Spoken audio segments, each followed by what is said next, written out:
열린교회 성도 여러분 안녕하세요. 이 시간에 1월 11일 매일 성경 묵상 함께 합니다. 천천히 오늘의 말씀 요한복음 4장 1절에서 14절 읽겠습니다. 예수께서 제자를 삼고 침례를 베푸시는 것이 요한보다 많다 하는 말을 바리새인들이 들은 줄을 주께서 아신지라. 예수께서 친히 침례를 베푸신 것이 아니요 제자들이 베푼 것이라. 유대를 떠나사 다시 갈릴리로 가실새 사마리아를 통과하여야 하겠는지라. 사마리아에 있는 수가라 하는 동네에 이르시니 야곱이 그 아들 요셉에게 준 땅이 가깝고 거기 또 야곱의 우물이 있더라. 예수께서 길 가시다가 피곤하여 우물 곁에 그대로 앉으시니 때가 6시쯤 되었더라. 사마리아 여자 한 사람이 물을 기르러 왔음에 예수께서 물을 좀 달라 하시니 이는 제자들이 먹을 것을 사러 그 동네에 들어갔음이로라. 사마리아 여자가 이르되 당신은 유대인으로서 어찌하여 사마리아 여자인 나에게 물을 달라 하나이까 하니 이는 유대인이 사마리아인과 상종하지 아니함이로라. 예수께서 대답하여 이르시되 내가 만일 하나님의 선물과 또 내게 물 좀 달라 하는 이가 누구인지 알았더라면 내가 그에게 구하였을 것이요 그가 생수를 내게 주었으리라. 여자가 이르되 주여 물 기를 그릇도 없고 이 물은 깊은데 어디서 당신이 그 생수를 얻겠사옵나이까.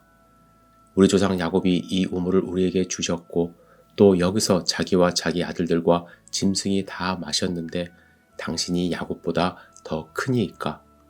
예수께서 대답하여 이르시되 이 물을 마시는 자마다 다시 목마르려니와 내가 주는 물을 마시는 자는 영원히 목마르지 아니하리니 내가 주는 물은 그 속에서 영생하도록 솟아나는 샘물이 되리라. 아멘. 오늘 본문 4절을 보시면 사마리아를 통과하는 것이 이렇게 특별하게 기록될 만한 일인가 라는 생각을 하실 수 있습니다. 그리고 복음서 전체를 읽으면 왜 유대인들은 사마리아 사람들을 그렇게 싫어했는가 라는 의문도 드실 것입니다. 예수님 당시에는 지도에서 보시듯이 예루살렘에서 사마리아 지역을 가로질러 갈릴리로 가면 직선으로 올라갈 수 있는데 그렇게 가지 않았어요. 북서쪽 여리고로 돌아서 요단강을 건너 사마리아 땅을 밟지 않고 갈릴리와 예루살렘을 오고 갔습니다. 왜 이렇게 유대인들이 사마리아 사람들을 싫어하고 상종도 하지 않았을까? 이유에 대해서 이스라엘의 역사를 조금 알아야 합니다. 약 기원전 900년경 솔로몬 왕이 죽은 후에 르호보암이 왕이 되었을 때 북쪽의 10지파는 불만이 상당히 많았습니다. 솔로몬 때 노역으로 아주 힘든 삶을 살았기 때문이죠.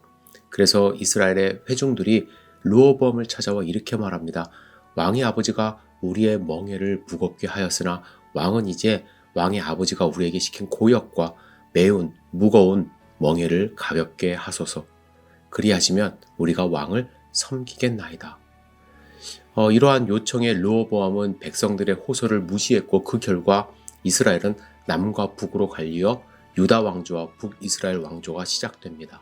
그런데 북이스라엘에는 성전이 없었습니다. 그래서 초대왕 르호보암 때부터 본격적으로 산당을 만들어 우상을 섬기는 나라가 되기 시작했습니다.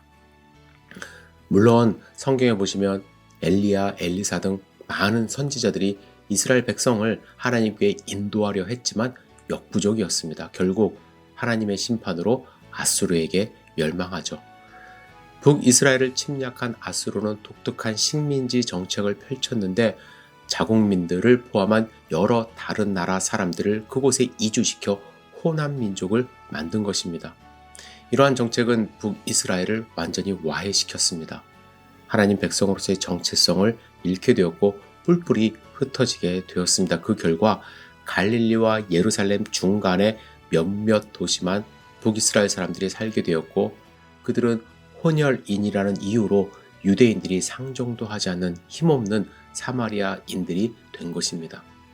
그래서 유대인들은 이들 땅이 부정하다 해서 사마리아인들의 마을에는 들어가지도 않고 먼 길로 돌아서 갈릴리와 예루살렘을 왕래했던 것이죠. 그런데 예수님은 사마리아를 통과하시며 수가라는 동네에 이르렀습니다. 예수님은 모든 자들을 구원하시기 위해 이 땅에 오신 분입니다. 사마리아인들을 거부할 이유가 없습니다.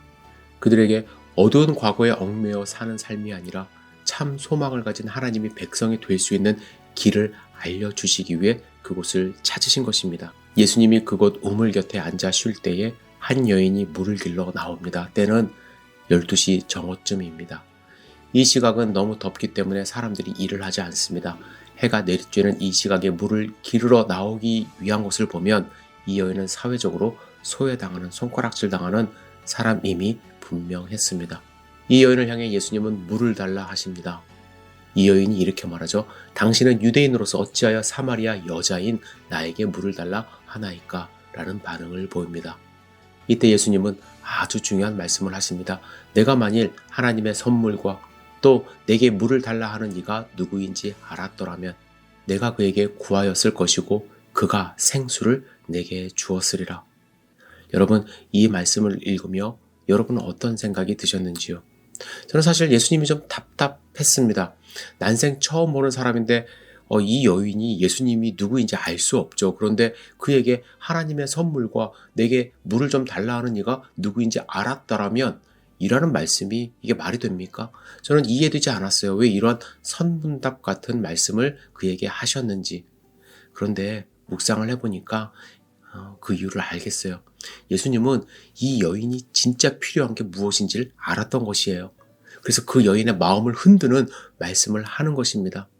이 여인에게 진짜 필요한 것은 인생을 바꿔줄 선물과 생수인 것입니다. 이 여인이 바로 반응하지 않습니까? 어디서 당신이 그 생수를 얻겠사옵나이까? 이 여인은 지금 물길러 한낮에 우물에 오는 그 삶이 힘들어요.